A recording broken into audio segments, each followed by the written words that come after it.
The following content is provided under India's first open courseware program. Your support will help RJ Academy continue to offer high-quality educational resources for free. Quantum chemistry में सबसे पहले आप लोगों ने philosophy of quantum chemistry को समझा। उसके बाद आप लोगों ने ऑपरेटर अलजेब्रा को पढ़ा और ऑपरेटर अलजेब्रा को पढ़ते वक्त हर्मिटिसिटी और कम्यूटेटर के ऊपर आपने अच्छा खासा फोकस किया। उसके बाद आप लोगों ने आइगन वैल्यू इक्वेशन को पढ़ा, नॉर्मलाइजेशन को पढ़ा और प्रोबेबिलिटी को पढ़ा। इन सभी बेसिक को कवर करने के बाद आपने देखा कि किस तरीके से आप लोग क्वांटम केमिस्ट्री के अंदर एवरेज वैल्यूज का कैलकुलेट करते हो। फिर आपने पोस्टुलेट पढ़े क्वांटम केमिस्ट्री के, और लास्ट क्लासेस के अंदर मैंने स्टार्ट की थी श्रोडिंगर इक्वेशन को, और श्रोडिंगर इक्वेशन का यूज कर हम लोग हर एक मॉडल के कोरस्पॉन्डिंग वेव फंक्शन को डिटरमाइन कर रहे थे और उसके बाद प्लॉट ड्रॉ कर रहे थे साई का और साई स्क्वायर का। तो लास्ट क्लासेस के अंदर पार्टिकल 1D बॉक्स के लिए आप लोगों ने प्लॉट बना लिए हैं, साई और साई स्क्वायर का आपने ग्राफ वहां पर ड्रॉ कर लिया है। आज इस क्लास के हम लोग कुछ फीचर्स पढ़ेंगे पार्टिकल 1D बॉक्स के, कि आखिर उस ग्राफ का आप किस तरीके से यूज कर सकते हो, उसके क्या क्या फीचर्स होते हैं। तो चलिए शुरू करते हैं आज की क्लास।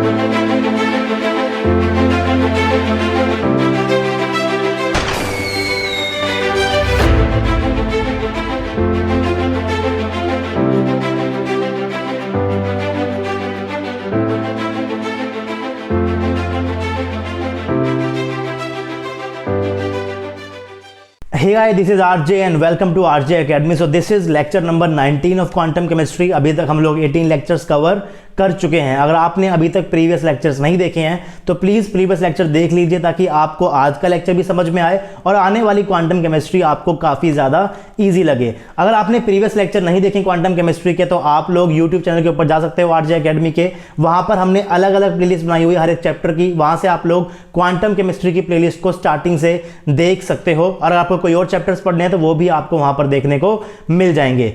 लास्ट क्लास के अंदर हम लोगों ने कुछ प्लॉट ड्रॉ किए थे साई और साई स्क्वायर्स के। हमने यूज किया था साई फंक्शन को, और वो फंक्शन आपने डिटरमाइन किया था with the help of Schrodinger equation और पार्टिकल 1D बॉक्स की जो आपकी कंडीशंस थी। आप कह रहे थे कि पार्टिकल 1D बॉक्स एक ऐसा मॉडल है आपके पास जिसके अंदर इनसाइड द बॉक्स आपका पोटेंशियल 0 होगा, बाकी हर जगह क्या होगा, इनफाइनाइट होगा। तो इस कंडीशन का आपने यूज किया, श्रोडिंगर इक्वेशन का आपने यूज किया, और वहां से आपने डिटरमाइन किया अपने फंक्शन को for particle in 1D box. और जो फंक्शन आपका निकल कर आया था वो आपके सामने मैंने यहां पर लिखा हुआ है, psi equal to √2/L sine n pi x upon में L। इस फंक्शन का हम लोग काफी टाइम से यूज कर रहे हैं क्वांटम केमिस्ट्री में। उम्मीद करता हूं कि आपको ये फंक्शन अभी तक याद हो भी चुका होगा। और ये जो फंक्शन है वो स्पेसिफिकली किस चीज के लिए है, अगर आपकी बॉक्स की जो लेंथ है वो 0 से L होगी। अगर आपके बॉक्स की लेंथ वेरी करेगी तो वहीं पर ही आपका फंक्शन भी वेरी करने लग जाएगा। अगर आपका फंक्शन वेरी करेगा तो आपके ग्राफ्स भी वेरी करने लग जाएंगे। मैंने आपको जो प्लॉट लास्ट क्लास में बताया था, मैंने आपको बताया थे 0 से L के लिए प्लॉट, लेकिन फिर मैंने आपको बताया था कि अगर आपका बॉक्स 0 से 2L का होगा तो आपका किस तरीके से फंक्शन के अंदर मॉडिफिकेशन होगी। फिर मैंने आपको बताया कि अगर फंक्शन के अंदर मॉडिफिकेशन हो गई तो आपका प्लॉट भी चेंज होगा। 0 से L लेंथ के बॉक्स के लिए हम लोगों ने प्लॉट को बड़े अच्छे से ड्रॉ किया था, स्टेप बाय स्टेप ड्रॉ किया था। कब आपका जो फंक्शन है वो मैक्सिमम होगा, कब आपका फंक्शन 0 होगा, कब आपका फंक्शन मिनिमा होगा, और उसके हिसाब से हम लोगों ने n=1 के लिए, n=2 के लिए, n=3 के लिए अपने ग्राफ को प्लॉट किया। और उसके बाद हम लोगों ने एक ट्रिक सीखी, अगर आपका बॉक्स 0 से L लेंथ का है तो उस केस के अंदर आप लोग किस विद इन सेकंड्स आप लोग कैसे अपने प्लॉट को ड्रॉ कर सकते हो। और उस ट्रिक का यूज कर आप लोग ये बता पाओगे कि कब आपका पहला मिनिमा आएगा, कब आपका पहला मैक्सिमा आएगा, कब कब आपके पास नोड आएंगे, यानी कि किस किस पोजीशन पे नोड है, किस किस पोजीशन के ऊपर मैक्सिमा है, किस किस पोजीशन के ऊपर आपको मिनिमा है। तो ये सब चीजें आपको 0 से L लेंथ के बॉक्स के लिए आपको बड़ी ही आसानी से आप लोग इसे कैलकुलेट कर सकते हो। जनरली जो क्वेश्चन आपको देखने को मिलेगा पेपर के अंदर, नेट के एग्जाम के अंदर, वहां पर जो आपके बॉक्स की लेंथ है वो 0 से L ही आपको देगा। अगर आपको वो इसके अंदर से क्वेश्चन पूछता है, प्लॉट के अंदर से वो क्वेश्चन पूछेगा, तो आपके बॉक्स की लेंथ जनरली 0 से L की ही होगी। लेकिन अगर उसने मॉडिफिकेशन की अपने बॉक्स की लेंथ के अंदर, यानी कि उसने दे दिया आपको 0 से 2L का बॉक्स है, तो आपको फंक्शन लिखना आता है 0 से 2L के लिए फंक्शन क्या है।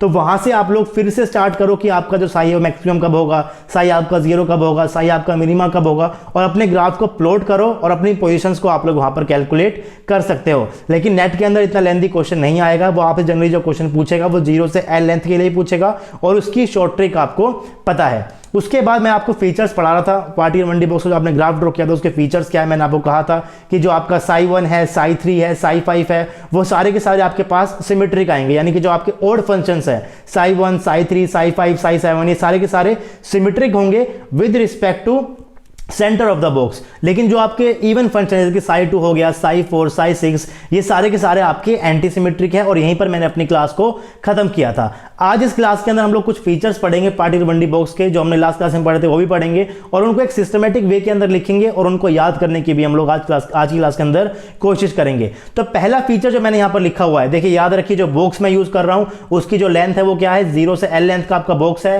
फंक्शन मैंने यहाँ पर लिखा हुआ है, और एनर्जी का एक्सप्रेशन भी आपको पता है। फंक्शन आपका हो जाएगा √2/L sin n pi x upon में L। एनर्जी का एक्सप्रेशन आपका रहेगा n²h² अपॉन में 8ml²।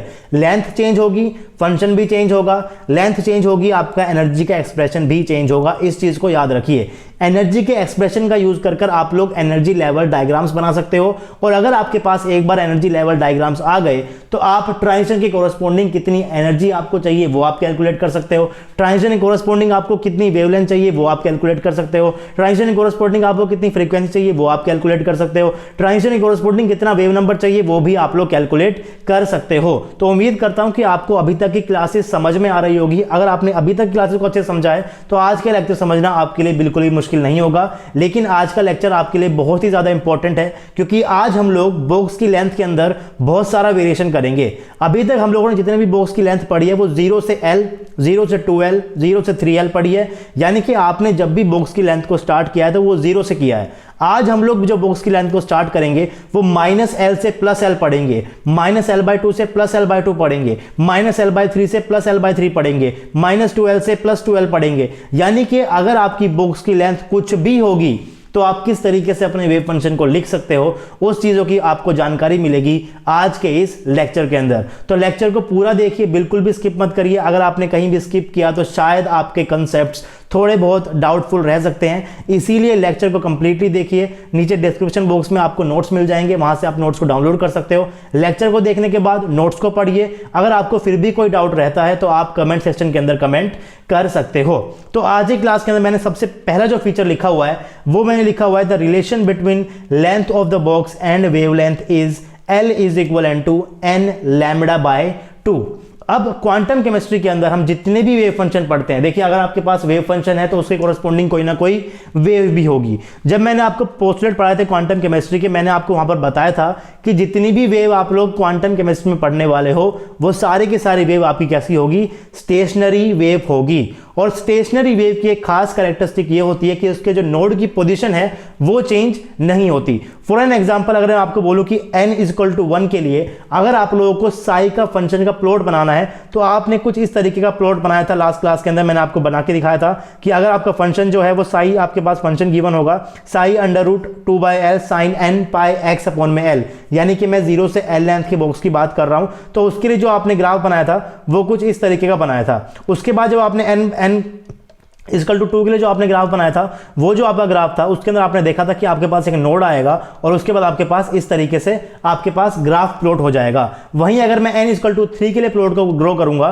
तो अगर आपके पास वही लेंथ है 0 से L की, तो इस केस के अंदर आपके पास जो है नोड आपके पास एक बढ़ जाएगा और आपके पास जो है एक नोड यहां पर बढ़ जाएगा, और इस तरीके से आपका वो ग्राफ आएगा n = 3 के लिए। यानी कि ये साई 1 का ग्राफ है, ये साई 2 का ग्राफ है और ये आपके पास साई 3 का ग्राफ है। जैसे जैसे आपके n की वैल्यू बढ़ती है आपके नोड भी बढ़ने लग जाते हैं।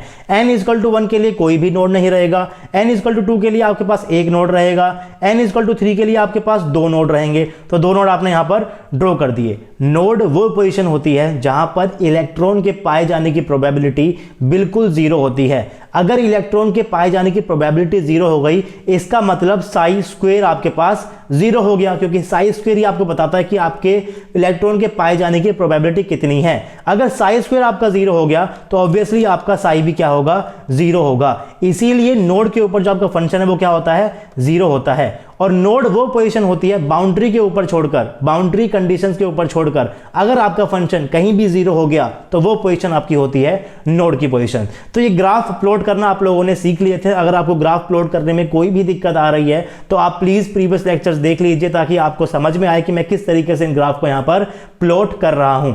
उसके बाद मैं आपसे कह रहा हूं कि the relation between length of the box and wavelength is as L = n × में λ/2।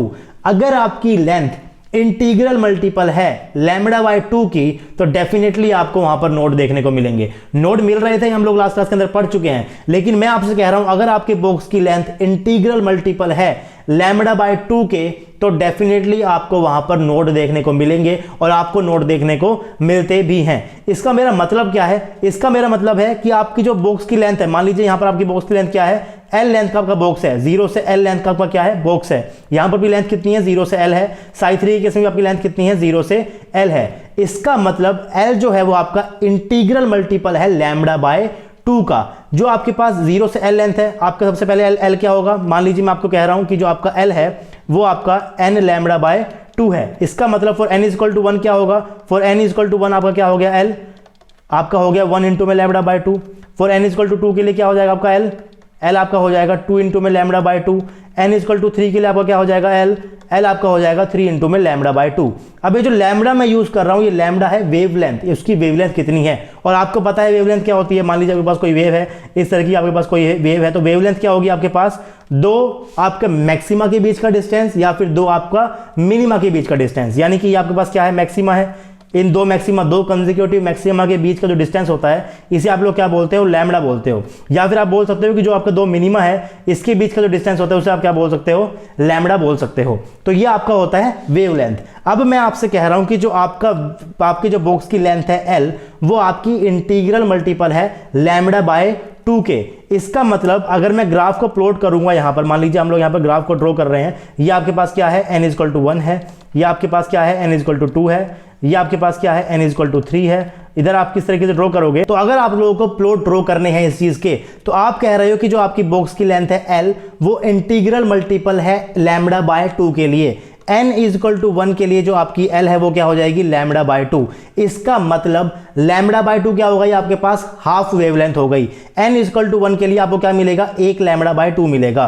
तो आपको क्या मिल जाता है, 1 लैम्बडा बाय 2 मिल जाता है, राइट। अब मैं बात करता हूं n इज इक्वल टू 2 के लिए, तो यहां पर जो आपकी L है वो क्या हो जाएगी, 2 इंटू में लैम्बडा बाय 2, यानी कि लैम्बडा बाय 2 के आपको दो कर्व देखने को मिलेंगे। तो ये आपके पास लैम्बडा बाय 2 रहा, और ये आपके पास क्या हो गया, दूसरा lambda by 2। n is equal to 3 के लिए आप क्या देखोगे, L आपका क्या हो जाएगा, 3 इंटू में लैम्बडा बाय 2। तो यहां पर आपको कितनी चीज देखने को मिलेगी, 3 बार लैम्बडा बाय 2 देखने को मिलेगा। तो 1 लैम्बडा बाय 2 ये रहा, 1 लैम्बडा बाय 2 ये रहा, और 1 लैम्बडा बाय 2 ये रहा। अब आपको इन प्लॉट्स को याद करना है, कैसे भी याद कीजिए, इस फॉर्मूले से भी आप लोग याद कर सकते हैं। L equal to n lambda by 2, box की लेंथ आपकी सेम रहेगी, n को चेंज करते जाओगे तो कितने लैम्बडा बाय 2 उसके अंदर प्रेजेंट होंगे। अगर आपके पास n इक्वल टू 1 है तो 1 लैम्बडा बाय 2 होगा, n इक्वल टू 2 है तो 2 लैम्बडा बाय 2 होंगे, n इक्वल टू 3 है तो 3 लैम्बडा बाय 2 होंगे। तो इस तरीके से भी आप लोग ग्राफ को ड्रॉ कर सकते हो। और ये जो पोजीशन आप लोगों को निकालनी है, इन पोजीशन को निकालने में आपको लास्ट क्लास के अंदर सिखा चुका हूं। तो जो चीजें मैंने आपको बताई है वो सभी चीजें मैंने यहां पर लिखी हुई है। As length of the box is integral multiple of half of the wavelength, there should be a node. अगर आपकी बॉक्स की लेंथ जो है वो इंटीग्रल मल्टीपल है हाफ ऑफ द वेवलेंथ के, तो डेफिनेटली आपको वहां पर नोड देखने को मिलेंगे। क्योंकि जैसे ही आप लोग हाफ वेवलेंथ को कंप्लीट करते हो तो मैक्सिमा आ गया, 0 आ गया, तो उसके बाद आपके पास क्या आएगा, मिनिमा आएगा ही आएगा।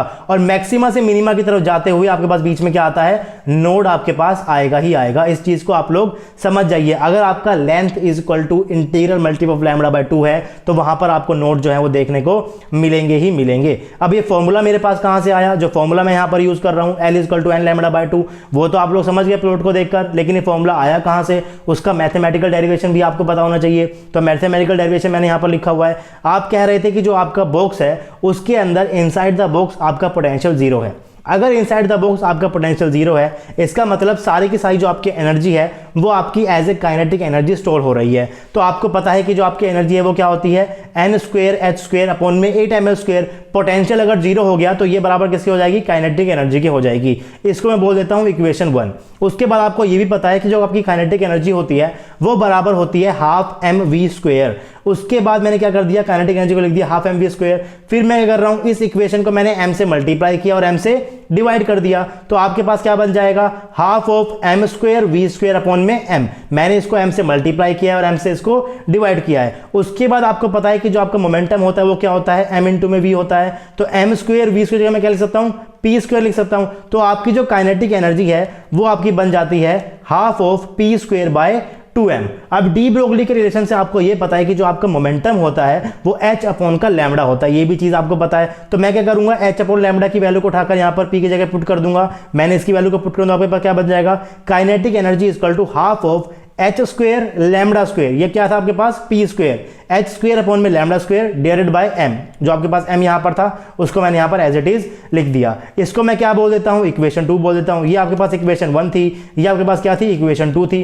अब आपको कुछ भी नहीं करना है, इक्वेशन 1 को इक्वेशन 2 के बराबर अगर आप रखोगे तो वहां से आपका फॉर्मूला सीधा निकल जाएगा, L is equal to n by 2n lambda by 2, यानी कि जो आपकी लेंथ है बॉक्स की वो इंटीग्रल मल्टीपल हो गई है लैम्डा बाय 2 के।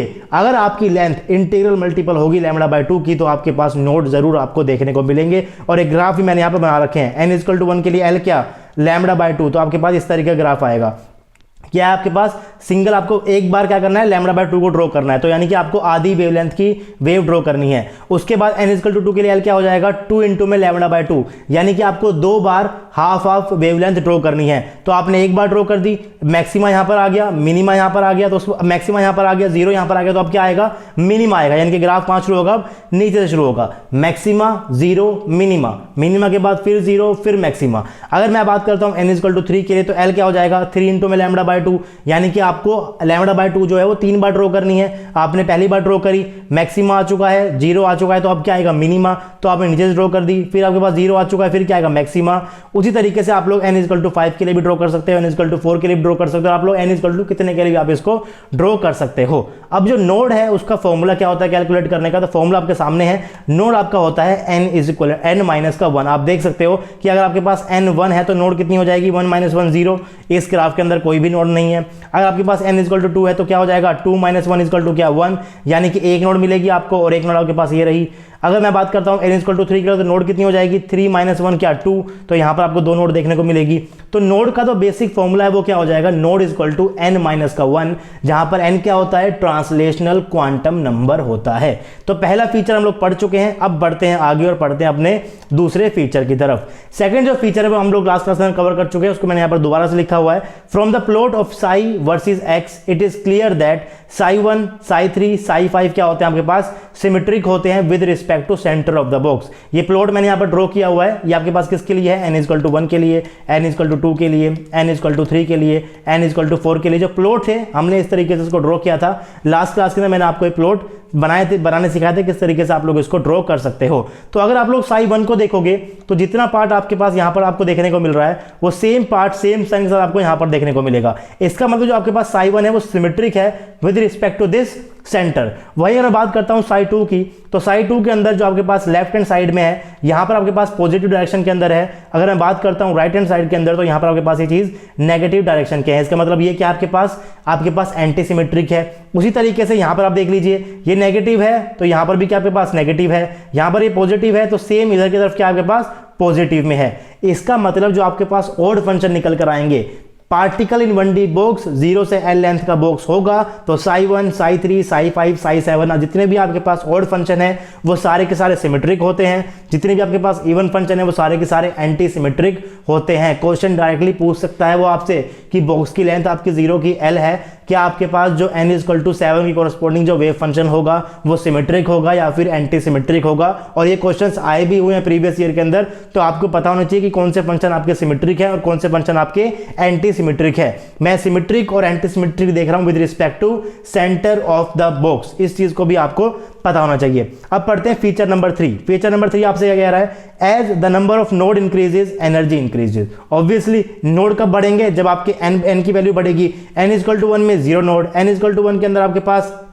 एक नोड, n इक्वल टू 2 के अंदर n इक्वल टू 1 में 0 नोड, n इक्वल टू 2 में कितना एक नोड, n इक्वल टू 3 में कितने 2 नोड। तो जैसे जैसे आपकी n की वैल्यू बढ़ रही है नोड की वैल्यू बढ़ रही है, और अगर आपकी n की वैल्यू बढ़ेगी तो एनर्जी बढ़ेगी। इसका मतलब आपकी जो नोड बढ़ेंगे तो आपकी क्या बढ़ जाएगी, एनर्जी भी बढ़ जाएगी। ये भी आपका एक फीचर है। इसका मतलब जो आपका एनर्जी है वो डायरेक्टली प्रोपोर्शनल होता है किसके, नोड के।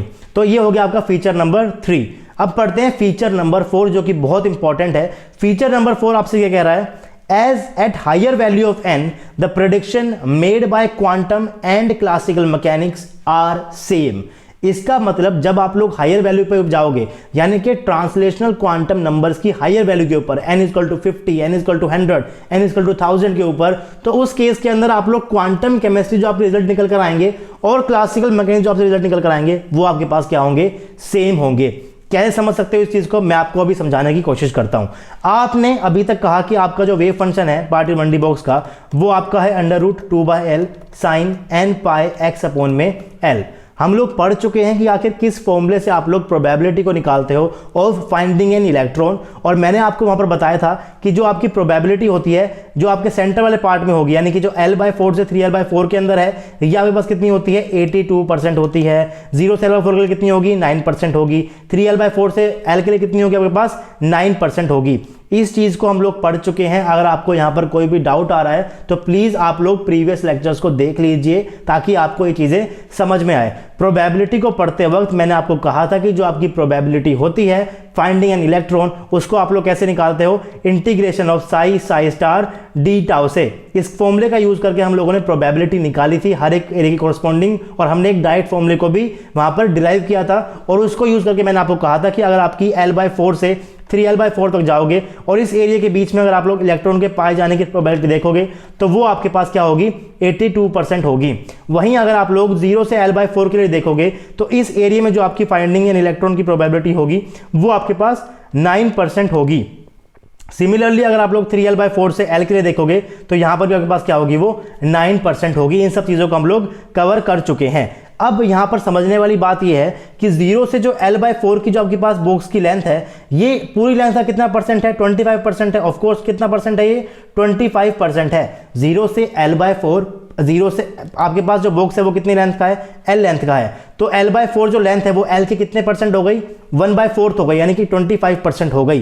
तो 25% एरिया आप लोग देख रहे हो, ये जो एरिया है कितना है, 25% है बॉक्स का। लेकिन यहां पर जो प्रोबेबिलिटी है इलेक्ट्रॉन के पाए जाने की वो क्या है, 9% है। एरिया 25% है लेकिन इलेक्ट्रॉन के पाए जाने की प्रोबेबिलिटी कितनी है, 9% है। वहीं अगर आप लोग देखोगे L/4 से 3L/4 के लिए, तो ये जो लंबाई आपके पास बन जाती है ये हो जाएगी आपके पास L/2, यानी कि 3L/4 में से आप लोग अगर L/4 को माइनस करोगे तो आपके पास L/2 निकल कर आएगा। L/2 जो है वो कंप्लीट L का कितना है, 50% है। तो यानी कि 50% ऑफ द बॉक्स आप लोग यहां पर कवर कर रहे हो, और आप देख रहे हो कि इस 50% बॉक्स के अंदर आपके इलेक्ट्रॉन की पाए जाने की प्रोबेबिलिटी कितनी है, तो वो आपके पास होती है 82%। तो इस तरीके से आप लोग चीजों को पढ़ते हो। अब हम जाते हैं पीछे वाले ग्राफ के ऊपर और उसको समझने की कोशिश करते हैं मैंने यहां पर क्या ड्रॉ किया हुआ है। अगर मैं साई स्क्वायर के ग्राफ को प्लॉट करूंगा, और साई स्क्वायर आपका क्या होता है, probability of finding an electron. Probability आप लोग कैसे निकालते हो, साई स्क्वायर के ग्राफ से निकालते हो, right. Probability of finding electron आप लोग निकालते हो साई स्क्वायर के प्लॉट से।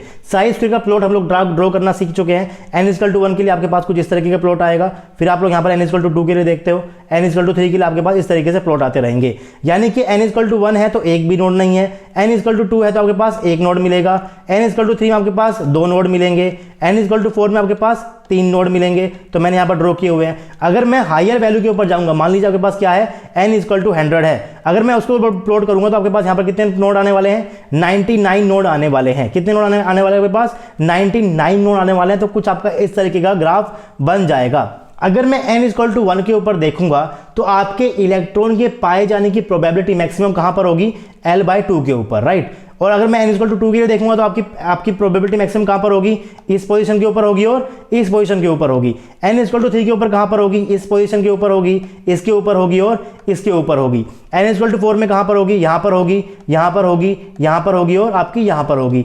अगर मैं बात करता हूं n = 100 के अंदर आपके इलेक्ट्रॉन की पाए जाने की प्रोबेबिलिटी मैक्सिमम कहां पर होगी, तो वो आपकी यहां पर भी होगी, यहां पर भी होगी, यहां पर भी होगी, यहां पर भी होगी, यहां पर भी होगी, यहां पर भी होगी, यहां पर भी होगी।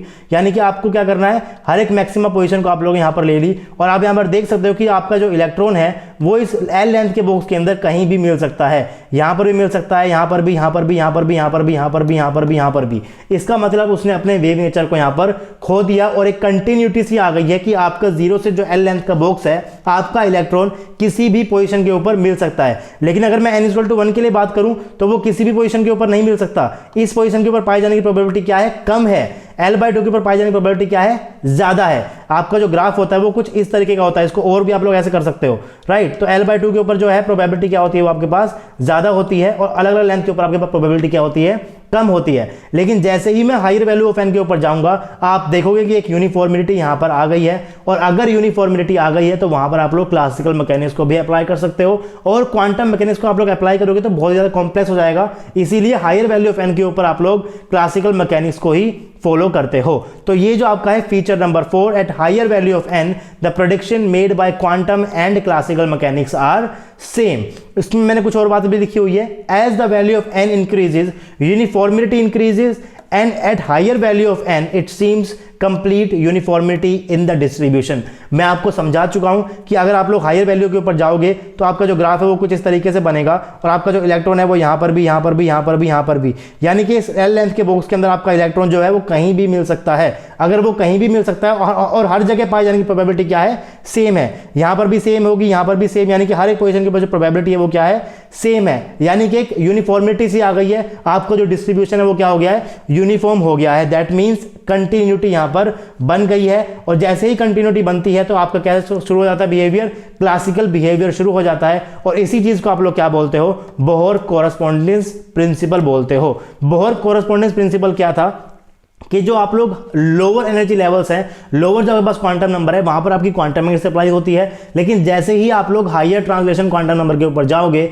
वहां पर आप लोग क्लासिकल मैकेनिक्स का भी यूज कर सकते हो। और जनरली हम लोग क्लासिकल मैकेनिक्स का ही यूज करते हैं, क्योंकि क्वांटम मैकेनिक्स वहां पर जाकर बहुत ज्यादा कॉम्प्लेक्स बन जाती है। अब हमने पढ़े हैं जितने भी फीचर हमने अभी तक पढ़े हैं वो सारे के सारे जो आपने बॉक्स, जो जितने फीचर हमने पढ़े हैं उसके अंदर जो हमने फंक्शन यूज किया है वो फंक्शन उस बॉक्स का है जिसकी लेंथ 0 से L है, राइट। आप लोगों ने 0 से 2L के लिए फंक्शन देख लिया है, 0 से 3L के लिए फंक्शन देख लिया है, 0 से 4L के लिए फंक्शन देख लिया है। फंक्शन आपको पता है, एनर्जी का एक्सप्रेशन आपको पता है, तो वहां से आप लोग अपने ग्राफ को प्लॉट कर सकते हो। लेकिन एग्जाम के अंदर अगर यहां से प्लॉट आएगा तो वो 0 से L लेंथ के लिए ही आएगा। लेकिन एग्जाम के अंदर जो आपके पास जनरली क्वेश्चंस होते हैं वो -L से +L लेंथ के बॉक्स के लिए भी होते हैं, माइनस के L/2 से +L/2 बॉक्स के लिए भी हो सकते हैं, माइनस के 2L से +2L के लिए भी हो सकते हैं। तो उन सभी चीजों को आपको पढ़ना है। अब हम लोग पढ़ेंगे पार्टिकल 1D बॉक्स, अगर आपके बॉक्स की लेंथ क्या होगी, -L से +L होगी।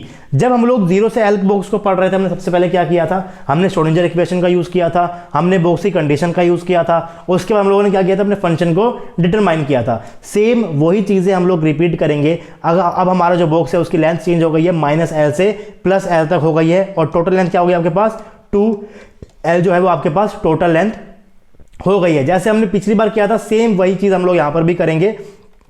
क्या करना है, सबसे पहले आपको let us consider a free particle is confined to move in one dimensional box of length -L से 2L, और लेंथ कितनी होगी, टोटल लेंथ कितनी हो जाएगी, 2L आपके पास टोटल लेंथ हो जाएगी। v = 0 inside the box, v = infinite elsewhere. बाकी सब कंडीशन क्या रहेगी आपके पास, सेम रहेगी। मैंने बॉक्स की कंडीशन यहां पर ड्रॉ करी हुई है, बस बाउंड्री कंडीशन चेंज हो गई है, -L से +L का हो गया बॉक्स आपका, और जो आपका मिडिल पोजीशन है वो कहां पर आ गया आपके पास, यहां पर अब 0 के ऊपर आ गई है। सिर्फ आपके पास यहां पर लेंथ के अंदर चेंज हुआ है, बाकी सब कंडीशन आपके पास क्या है, सेम है। तो सबसे पहले आपको यूज करना पड़ेगा श्रोडिंगर इक्वेशन का, क्योंकि श्रोडिंगर इक्वेशन को यूज किए बिना आप लोग वेव फंक्शन तक नहीं पहुंच सकते हो। तो श्रोडिंगर इक्वेशन आपके पास ये लिखी हुई है मैंने यहाँ पर, ∇2 of Sai plus 2m/2 into में e माइनस का v इंटू में साई।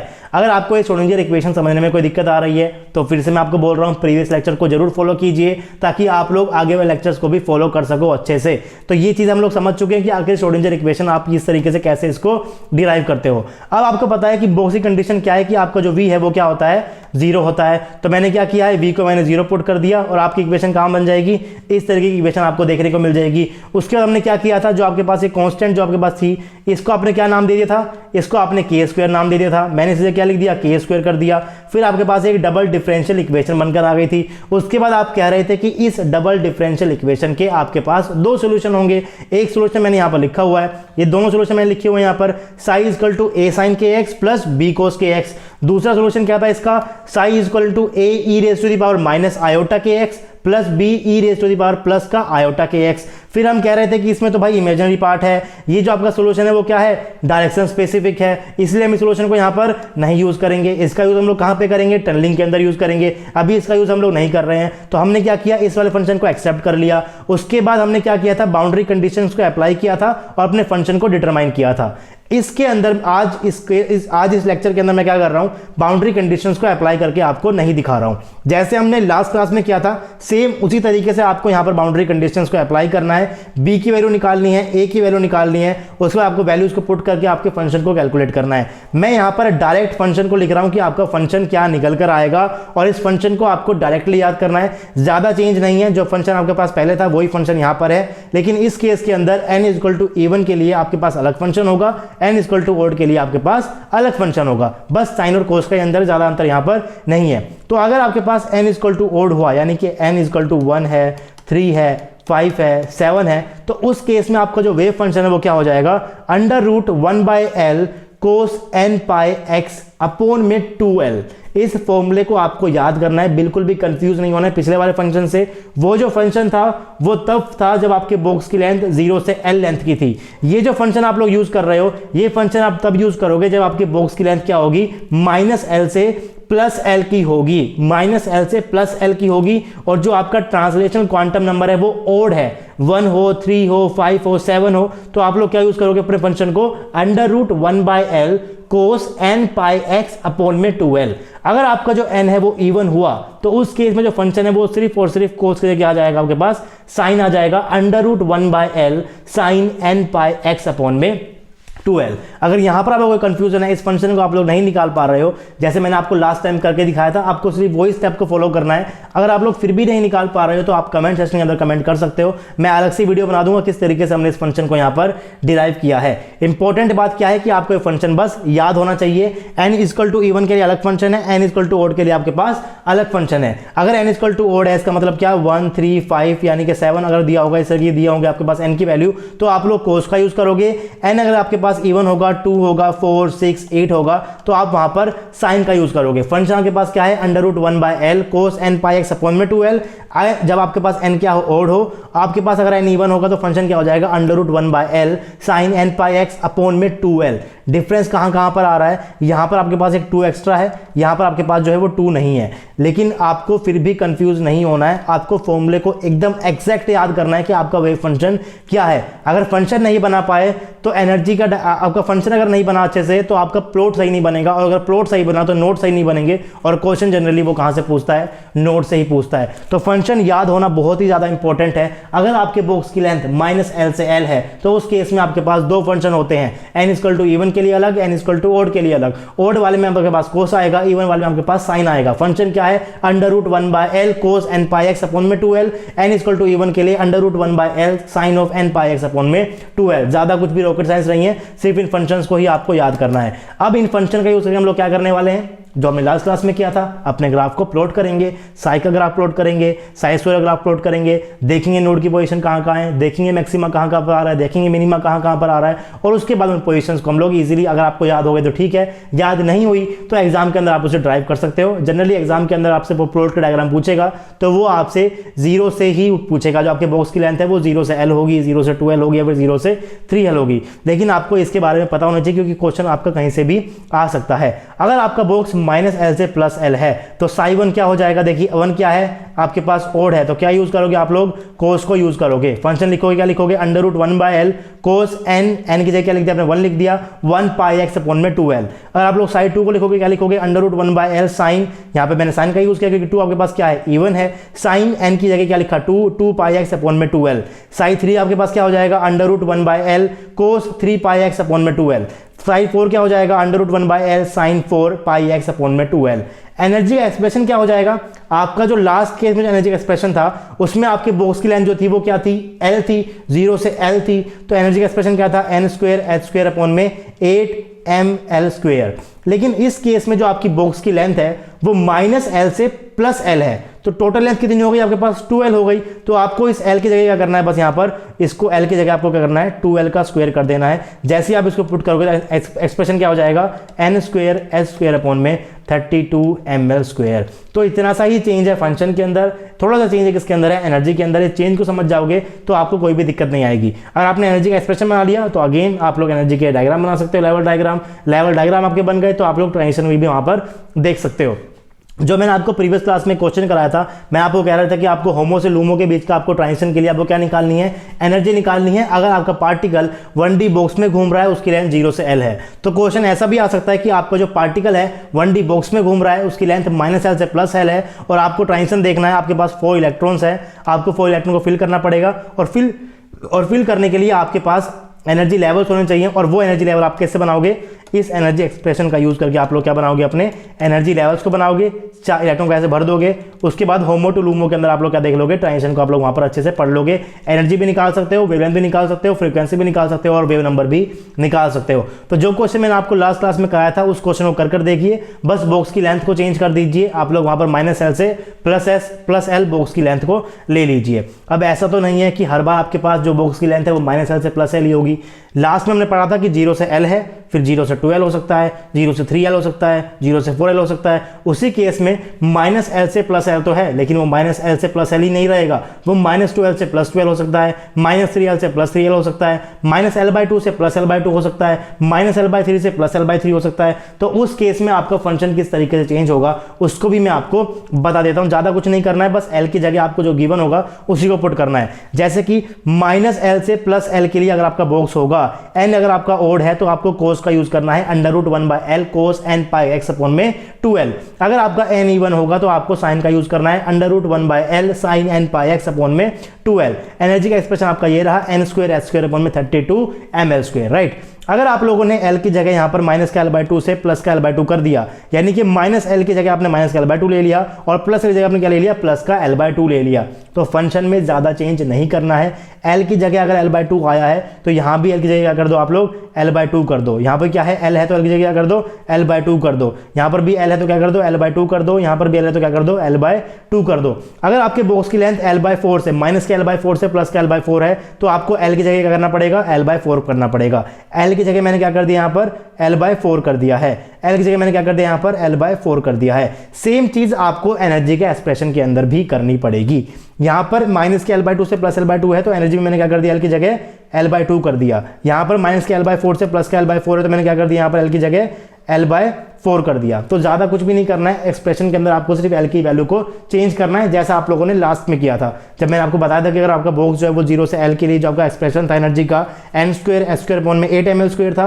अगर आपके बॉक्स की लेंथ 0 से 2L हो जाएगी, तो आपका एक्सप्रेशन क्या हो जाएगा, n²h² अपॉन में 8m2L का स्क्वायर। तो वही चीजें आपको यहां पर करनी है, सिर्फ आपको L की जगह चेंज कर देना है जो भी लेंथ आपको गिवन होगी। तो मोटी मोटी बात यहां पर ये है कि अगर आपका बॉक्स जो है वो 0 से स्टार्ट होगा, तो फंक्शन के अंदर सिर्फ और सिर्फ साइन आएगा। फंक्शन क्या हो जाएगा, √2/L sin n pi x upon में L, और एक यही फंक्शन रहेगा n = ओड के लिए भी, n = इवन के लिए भी। लेकिन अगर आपका बॉक्स जो है वो -L से +L में शुरू हो रहा है, -L/2 से +L/2 जा रहा है, तो उस केस में आपके पास दो फंक्शन निकल कर आएंगे, n = ओड के लिए अलग, n = इवन के लिए अलग। n = ओड के लिए आपका हो जाएगा √1/L cos n pi x upon में 2L।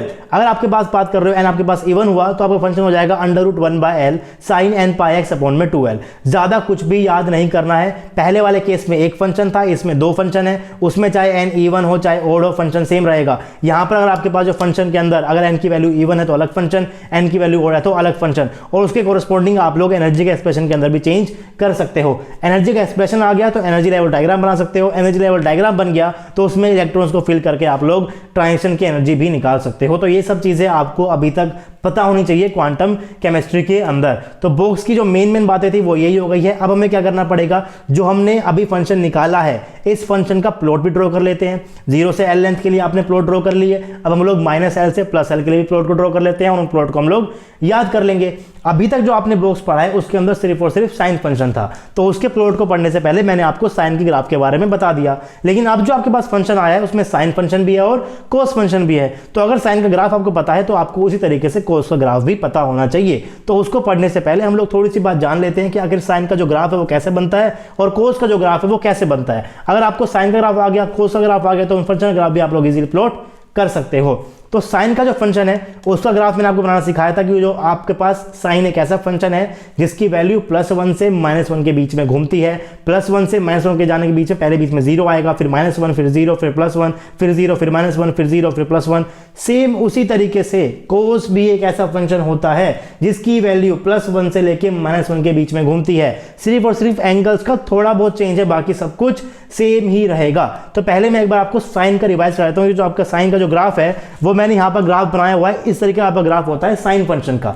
मैं आपसे कह रहा था आपका जो ग्राफ है वो 0 शुरू होगा, फिर मैक्सिमा, फिर दोबारा 0, फिर मिनिमा, फिर दोबारा 0, फिर मैक्सिमा, फिर दोबारा 0, फिर मिनिमा, फिर दोबारा 0। और मैक्सिमम वैल्यू कितनी होती है आपके पास +1, मिनिमम वैल्यू कितनी होती है -1 होती है। अब एंगल्स को आपको पुट करना है। आप क्या करो, इस तरीके से अपना ग्राफ को बना दो और उसके बाद शुरू हो जाओ। बस लिखना क्या, 0, फिर 1π/2, फिर 2π/2, फिर यहाँ पर 3π/2, फिर यहाँ पर 4π/2, यहाँ पर 5π/2। तो इस तरीके से आप लोग ग्राफ को बड़ी इजीली ड्रॉ भी कर सकते हो। आपको कुछ भी नहीं करना है, आपको ग्राफ को ऐसे आपको जो है वो वेव बना देनी है ऐसे। उसके बाद शुरू हो जाना है 0π/2, फिर 1π/2, फिर 2π/2, फिर 3π/2, फिर 4π/2। और उस तरीके से आपने कहा था कि जो आपका साइन एक्स है उसकी मैक्सिमम वैल्यू कब होती है, उसकी मैक्सिमम वैल्यू होती है 1। और वो कब कब होगी, sin π/2 के ऊपर होगी, फिर sin 5π/2 के ऊपर होगी, फिर कब होगी sin 9π/2 के ऊपर होगी, फिर कब होगी sin 13π/2 के ऊपर होगी। मैं कैसे बोल रहा हूँ ये सब चीज़ें, क्योंकि 4 का गैप है। यहाँ पर 1 था, यहाँ पर क्या है 5 है, यहाँ पर क्या है 9 है, यहाँ पर क्या है 13 है। 4 का गैप होता है साइन की वैल्यू के अंदर, चाहे मैक्सिमम में चेंज कर रहे हो या फिर आप लोग मिनिमम में चेंज कर रहे हो। तो मिनिमम में वही बात है, 3π/2 ये रहा, फिर 7π/2 आएगा, फिर 11π/2 आएगा, फिर क्या आएगा 15π/2 आएगा। तो इस तरीके से साइन की वैल्यूज तो आप लोगों ने याद कर ली। साइन 0 कब होगा आपके पास, साइन 0 पे, साइन पाई पे, साइन 2π पे, साइन 3π पे, साइन 4π पे, साइन 5π पे आपका क्या होगा, वैल्यू आपके पास 0 हो जाती है। अब कोस के फंक्शन में ज़्यादा चेंज नहीं है, हल्का फुल्का चेंज है। जो आपका कोस की जो आप लोग ग्राफ, जो आपकी वेव जो शुरू होती है वो आपको 1 से शुरू करनी है। साइन में आपने क्या किया था, आपने इस तरीके से वेव को ड्रॉ किया था, लेकिन कोस में आपको क्या करना है, वेव को यहाँ से शुरू करना है बस, बाकी और भी कुछ चेंज नहीं करना है। वेव एक बार आपने बना दी, उसके बाद आपको क्या करना पड़ेगा, यहाँ पर क्या लिखोगे आप लोग 0 × में π/2, जो आप लोग अभी तक करते हुए आए थे। यहाँ पर आप क्या लिखोगे 1 × में π/2, यहाँ पर क्या लिखोगे 2 × में π/2, यहाँ पर क्या लिखोगे 3 × में π/2, यहाँ पर क्या आ जाएगा 4 × में π/2। अब आप देख लो कि कोस मैक्सिमम कब कब देता है, कोस मिनिमम कब कब देता है, और उसको एक बार लिख लो और लिख कर आप उसे याद कर लो। या फिर इस तरीके का ग्राफ आप लोग 1 सेकंड में ड्रॉ कर सकते हो एग्जाम के अंदर भी, और आपको पता चल जाएगा कोस की मैक्सिमम वैल्यू कब है। आपकी कोस की वैल्यू 0 के ऊपर रहेगी, ये क्या हो जाएगा 2π हो जाएगा, फिर क्या आएगा आपके पास 4π आएगा, फिर क्या आएगा 6π आएगा। इसका मतलब कोस एक्स की जो मैक्सिमम वैल्यू है वो +1 रहेगी। कब कब रहेगी, 0 पे रहेगी, 2π पे रहेगी, 4π पे रहेगी। ये चीज आप लोग इस ग्राफ को, जो मैंने ग्राफ यहाँ पर ड्रॉ किया हुआ है, इस ग्राफ से भी देख सकते हो। ये 0π/2 है, इसका मतलब क्या है 0 है। ये क्या है 4π/2 है, इसका मतलब क्या है 2π है। ये क्या है 8π/2 है, इसका मतलब क्या, ये आपके पास 4π है। सिमिलरली आगे क्या आएगा 6π आएगा, फिर क्या आएगा 8π आएगा। यानी कि कोस एक्स की जो मैक्सिमम वैल्यू है 1 ही रहेगी।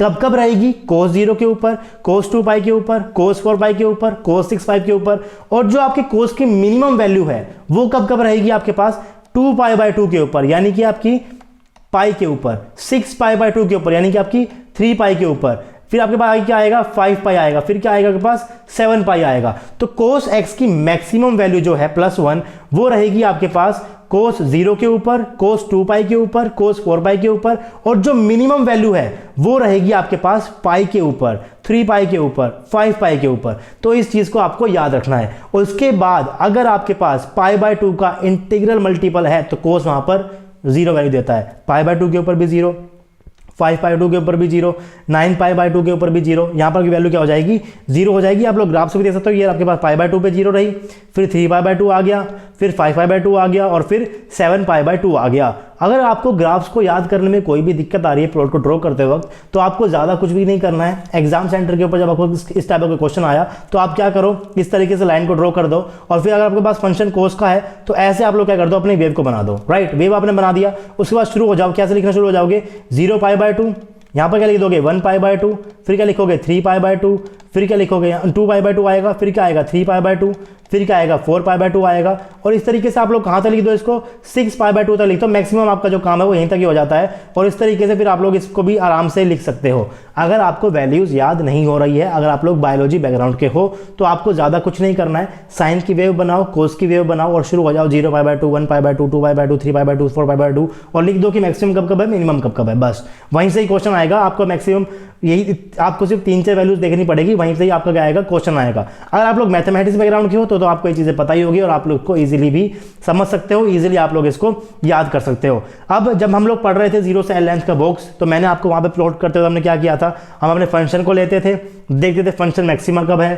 फंक्शन 0 कब है, फंक्शन मिनिमा कब है, और फिर प्लॉट ड्रॉ करते थे। ये हमने किया था n=1 के लिए भी, n=2 के लिए भी, n=3 के लिए भी। और उसके बाद हमने क्या की थी, एक शॉर्ट ट्रिक को याद कर लिया था। सेम वही चीज़ें हम लोग यहाँ पर करेंगे, लेकिन इस केस में आपके पास कोई शॉर्ट ट्रिक नहीं होगी, आपको इसी मेथड चलना पड़ेगा। अगर यहाँ से क्वेश्चन आया तो जनरली यहाँ से क्वेश्चन नहीं आता है CSIR नेट के अंदर, क्योंकि इस वाले पार्ट की शॉर्ट ट्रिक नहीं बनती है और इतना लेंथी क्वेश्चन वो आपको देगा नहीं। लेकिन फिर भी आपको पता होना चाहिए किस तरीके से आप इसे ड्रॉ कर सकते हो, कि क्वेश्चन यहाँ से आ भी सकता है। अभी तक आया नहीं, इसका मतलब ये नहीं है कि अभी आ नहीं सकता है। तो जो हमने पहले किया था सेम वही चीजें हम लोग यहां पर करेंगे। Plot of psi and psi square for particle in 1D box of length 2L minus L से प्लस L के लिए मैं क्या कर रहा हूं, अपने फंक्शन को प्लॉट करूंगा, साई को प्लॉट करूंगा और साई स्क्वायर को प्लॉट करूंगा। In case of ground state n=1, n=1 मतलब क्या है, आपके पास ओड है। अगर ओड है तो फंक्शन क्या हो जाएगा, √1/L cos 1 × πx/2L। अब ये फंक्शन मैक्सिमा कब होगा, जब आपके पास ये जो कोस वाला पार्ट है ये मैक्सिमा होगा।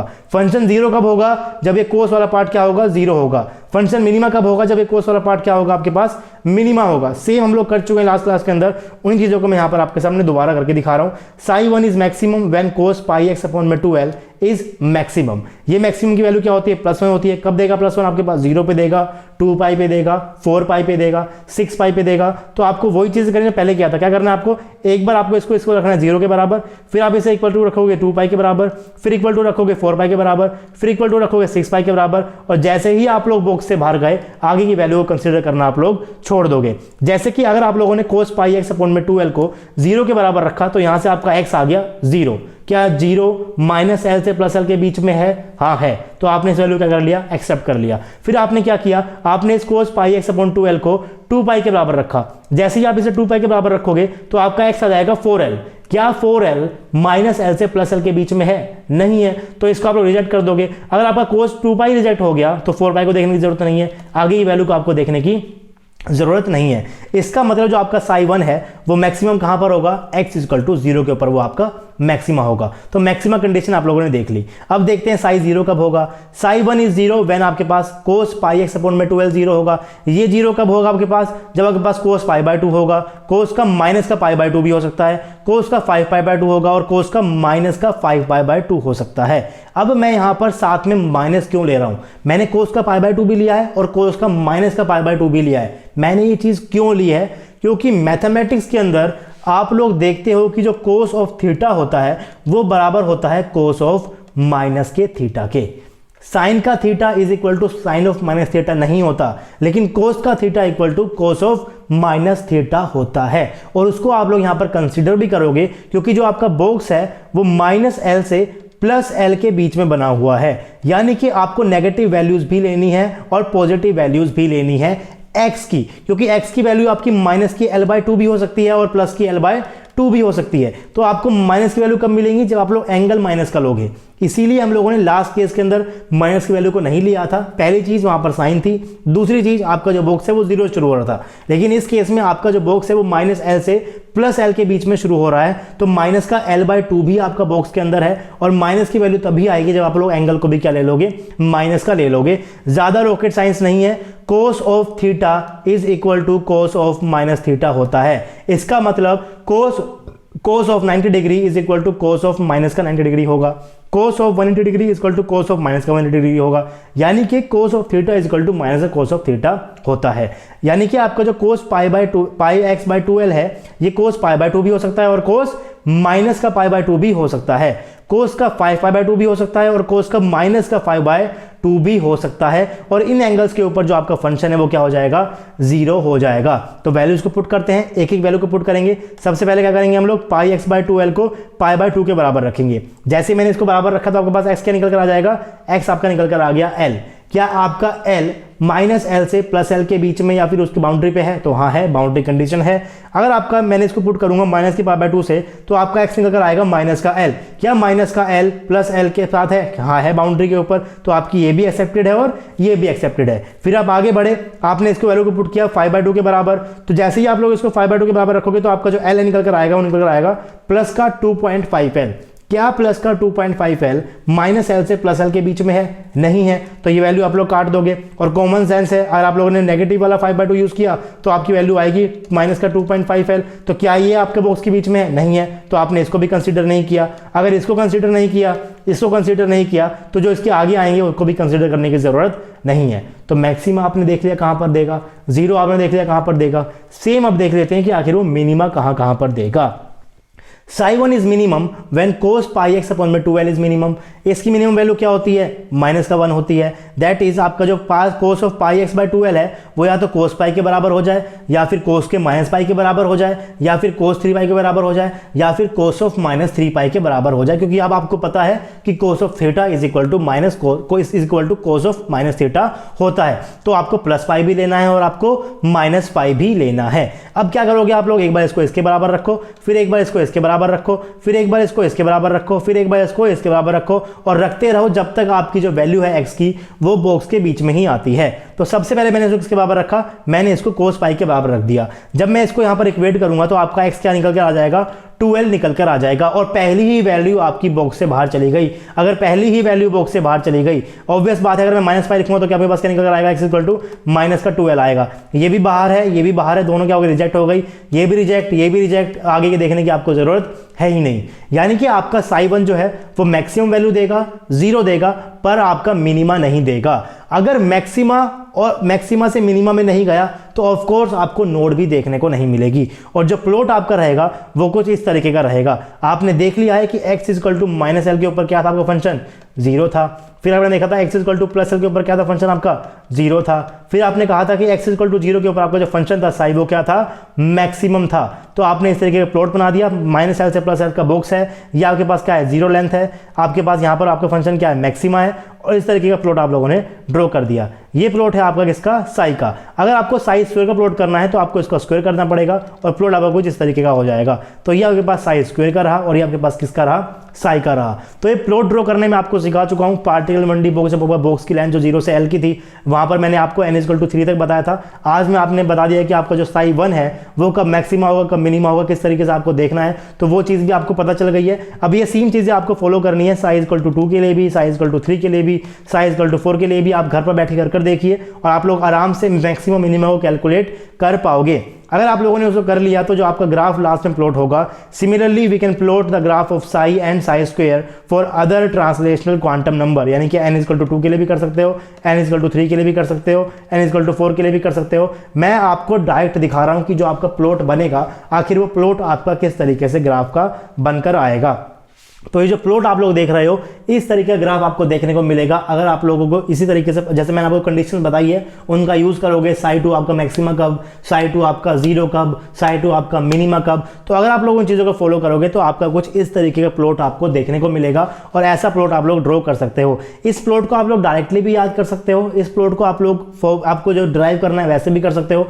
जनरली जो क्वेश्चन है वो माइनस एल से एल बॉक्स के लिए आपको सिर्फ फंक्शन को पूछेगा और फंक्शन को आपको पता है कि ओड के लिए ओड आपके पास क्वांटम नंबर है तो फंक्शन क्या होगा और इवन क्वांटम नंबर है तो फंक्शन क्या होगा। तो फंक्शन आपको पता है, ग्राफ आपसे यहां से वो कम पूछता है लेकिन ड्रॉ करने आपको आने चाहिए। मैंने आपको सामने यहां पर ग्राफ बना दिया है। इस ग्राफ को आप लोग डायरेक्टली भी याद कर सकते हो। ग्राफ क्या रहेगा, ये आपके पास क्या है, साई 1 है, ये क्या रहेगा, साई 2 है, ये क्या है आपके पास, साई 3 है। साई 1 ग्राफ हमने अभी देखा है कि आपके पास किसको इस तरीके का आएगा, x इक्वल टू 0 के ऊपर आपके पास वो है मैक्सिमम वैल्यू देगा। अगर आप लोग साइड 2 के ऊपर जाकर देखोगे तो आपको एक नोड मिलेगा, आपका जो फंक्शन है वो 0 होगा, x इक्वल टू 0 का फंक्शन क्या होगा 0 होगा। आपको माइनस के L/2 के ऊपर क्या मिलेगी मिनिमम मिलेगी, प्लस के L/2 पर क्या मिलेगा मैक्सिमम मिलेगा। तो इस तरीके का जो है वो आपका प्लॉट हो जाएगा। वही चीज़ आपको क्या करनी है साइड 3 के लिए करनी है। तो आपके जो नोड आएंगे वो कहाँ पर आएंगे माइनस का L/3 और प्लस के L/3 पे। मैक्सिमम वैल्यू आपके पास कहाँ पर आएगी, आपकी x इक्वल टू 0 पर आपकी जो वैल्यू है वो कहाँ रहेगी मैक्सिमा रहेगी। और x इक्वल टू माइनस का 2L/3 और x इक्वल टू प्लस का 2L/3 के ऊपर आपकी जो फंक्शन है वो मिनिमम वैल्यू देगा। ये चीज़ें आपको, ये जो ग्राफ है आप इसको डायरेक्टली भी याद कर सकते हो और इसको आप लोग ड्राइव भी कर सकते हो। अब आपको पता है कि जो नोड का फॉर्मूला है वो क्या होता है, तो आपको पता है n इक्वल टू 1 के नोड क्या होंगे 0। आपको पता है कि n माइनस का 1 करना है, 1 माइनस 1 क्या हो जाएगा 0। तो आपके पास नोड क्या हो गई 0 हो गई। एनर्जी का एक्सप्रेशन आपके सामने ये रहा 1 स्क्वायर h स्क्वायर अपॉन में 32 ml square, n square h square upon 32 ml square होता है। तो n की जगह मैंने क्या कर दिया 1 को पुट कर दिया। n इक्वल टू 2 के लिए नोड कितने रहेंगे आपके पास, एक नोड रहेगा तो नोड आपने बना दिया। एनर्जी क्या हो जाएगी 2 का स्क्वायर h का स्क्वायर अपॉन में 32 ml square. n equal to 3 के नोड कितने रहेंगे 2 रहे, तो 2 नोड आपके पास ये रहे, एक नोड ये रहा और एक नोड ये रहा। तो किसी भी तरीके से आपको इसको बस याद करना है। आपको जो है बॉक्स जो आपका जो 0 से L है उसके लिए भी आपको याद होना चाहिए और माइनस L से जो प्लस L है उसके लिए भी आपको इस ग्राफ को प्लॉट करना है और इस ग्राफ को आपको याद करना है। एनर्जी का एक्सप्रेशन भी आपको याद करना है ताकि इनके बीच का जो गैप है वो आप लोग कैलकुलेट कर सको। तो अगर आपसे अब कोई पूछता है साई और साई स्क्वायर का ग्राफ, चाहे वो आपका बॉक्स किसी भी लेंथ का हो, 0 से L हो, 0 से 2L हो, 0 से 3L हो, माइनस के L से प्लस L हो, प्लस के माइनस के 2L से प्लस का 2L हो, माइनस के L/2 से प्लस का 2L/2 हो, तो आपको प्लॉट पता होना चाहिए साई का भी और साई स्क्वायर का भी। अगर आपसे कोई पूछता है कि फंक्शन क्या है, आपका जो पार्टिकल है वो एक बॉक्स के अंदर घूम रहा है और आपका जो फंक्शन क्या होगा n इक्वल टू 3 के लिए, अगर आपके बॉक्स की लेंथ 0 से L है वो आपको एकदम तुरंत आपको बताना है। अगर आपसे कोई पूछता है कि आपके बॉक्स की जो लेंथ है वो माइनस के 2L से प्लस का 2L है और आपके जो इलेक्ट्रॉन्स है वो उसके अंदर घूम रहे हैं, इस बंडी बॉक्स के अंदर घूम रहे हैं, तो उसका फंक्शन क्या होगा वो आपको पता होना चाहिए। अगर आपसे कोई पूछता है कि आपके पास कोई बॉक्स है उसकी लंबाई माइनस के L/2 से प्लस का L/2 है, तो इसका एनर्जी का एक्सप्रेशन क्या होगा वो आपको पता होना चाहिए। ये सभी चीज़ें आपको पता होना चाहिए इन सभी बॉक्स के लिए, चाहे वो 0 से L हो, 0 से 2L हो, 0 से 3L हो, चाहे वो माइनस L से प्लस L हो, चाहे वो माइनस का 2L से प्लस 2L हो या फिर माइनस का L/2 से प्लस का 2L/2। इन सभी के लिए आपको साई पता होना चाहिए, फंक्शन क्या है वो पता होना चाहिए, आपको ग्राफ आना चाहिए साई का भी और साई स्क्वायर का भी, आपको एनर्जी लेवल डायग्राम भी बनाना आना चाहिए हर एक वेव फंक्शन के कोरस्पॉन्डिंग।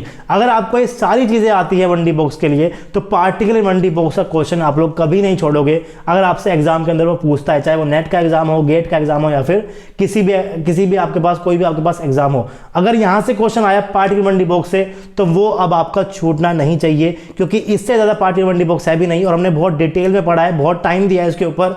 तो आपको सारे के सारे ग्राफ आने चाहिए साई के, सारे के सारे ग्राफ आने चाहिए साई स्क्वायर के, आपको पता होना चाहिए नोड क्या होती है।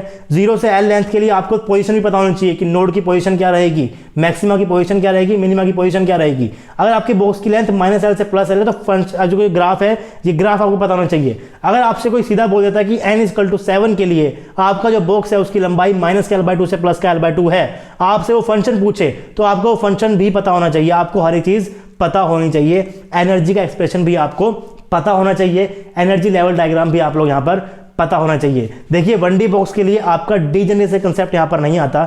अगर डीजेनरेसी कंसेप्ट यहाँ पर नहीं आया तो एनर्जी लेवल से क्वेश्चन यहाँ पर वो ज़्यादा नहीं पूछेगा, लेकिन क्वेश्चंस आए हुए हैं 1D बॉक्स के एनर्जी लेवल डायग्राम से भी, तो वो आपको पता होना चाहिए। डीजेनरेसी आपके अराइज हो जाएगी जब आपके पास, अब आप आगे बढ़ोगे और पार्टिकल इन 2D बॉक्स पढ़ोगे और 3D बॉक्स पढ़ोगे, वहाँ पर आपके एनर्जी लेवल डायग्राम्स बहुत ही इंपॉर्टेंट है और वहाँ से बहुत सारे क्वेश्चंस वहाँ से आपसे पूछे जाते हैं। नेक्स्ट क्लास में हम शुरू करेंगे पार्टिकल इन 2D बॉक्स। आज हम लोगों ने पार्टिकल 1D बॉक्स खत्म किया है, सारी चीज़ें पढ़ ली है जितनी भी आपके पास पार्टिकल 1D बॉक्स के अंदर है। अब हम पढ़ेंगे 2D बॉक्स और 3D बॉक्स। उसके अंदर जो आपके पास कंसेप्ट आएगा डीजेनरेसी का वो बहुत ही ज़्यादा इंपॉर्टेंट है और उसकी वजह से आपके पास जो एनर्जी लेवल डायग्राम्स आएंगे वो थोड़े अलग आएंगे और उनकी भी जो ट्रांजिशन है वो भी आपको देखना पड़ेगा और वहाँ से क्वेश्चंस काफ़ी ज़्यादा आते हैं।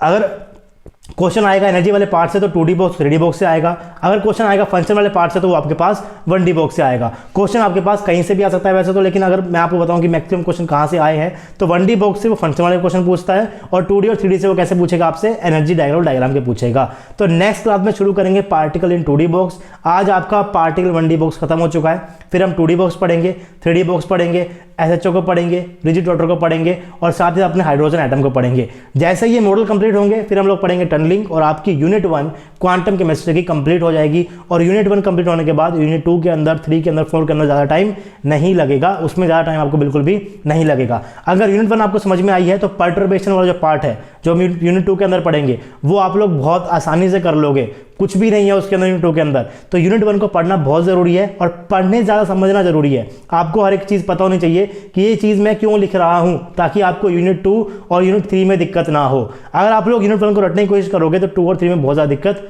आ सकती है। तो आप लोग हर एक चीज़ को समझने की कोशिश कीजिए। मैंने ट्राई किया है कि मैं आपको हर एक चीज़ को अच्छे से समझाता हुआ चलूँ।